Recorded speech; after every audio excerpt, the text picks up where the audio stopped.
So my name is Amber Bieg. I'm a partner and a sustainability consultant at Warm Springs Consulting. Warm Springs Consulting is a sustainability consulting firm that works with high-impact industries to solve climate change and other issues related to sustainability.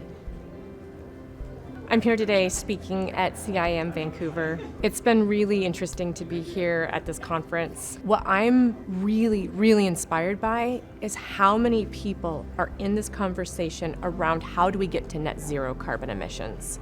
Change is happening because of the huge influence and the huge footprint of the mining sector.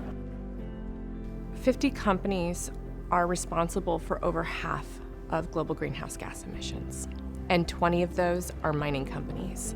In a mining operation, typically more than 60% of the operation's emissions comes from the transportation of materials. Looking at products like Railveyor as one of the key solutions in this space, it also reduces costs. And I see cost reduction and greenhouse gas emissions reduction as synonymous because it's about efficiency of systems.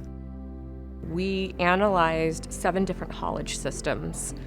Per ton of vehicle capacity, Railveyor emerged as the lowest emission and lowest cost option.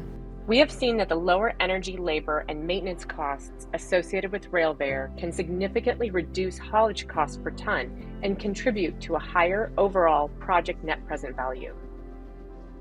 In a basic mine scenario, derived from various case studies, we find that the total CapEx for each system is relatively similar.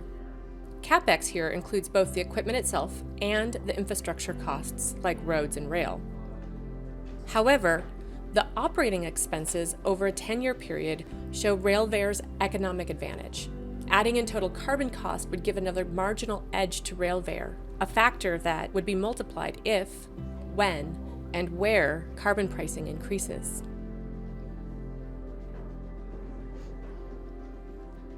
When we see efficient systems like Railveyor scale, this is where we see massive economic and carbon reduction benefit. When we evaluated the Ring of Fire project in Northern Ontario, the Ring of Fire project has a 300-kilometer haul, so it is a very long haul. It emerged that Railveyor was 50% cheaper than the diesel heavy rail and 80% cheaper than the long-haul diesel trucks. That is without carbon pricing. To learn more, you can find the full study at warmspringsconsulting.com or railveyor.com. Railveyor has a tremendous opportunity to transform how we think about haulage in not just the mining sector, but a whole bunch of other sectors. I live my life by a quote from one of my favorite thinkers. I would call him the grandfather of the sustainability movement, R. Buckminster Fuller. One of his quotes is, "You don't change things by fighting the existing system. You change things by designing a new model that makes the existing one obsolete."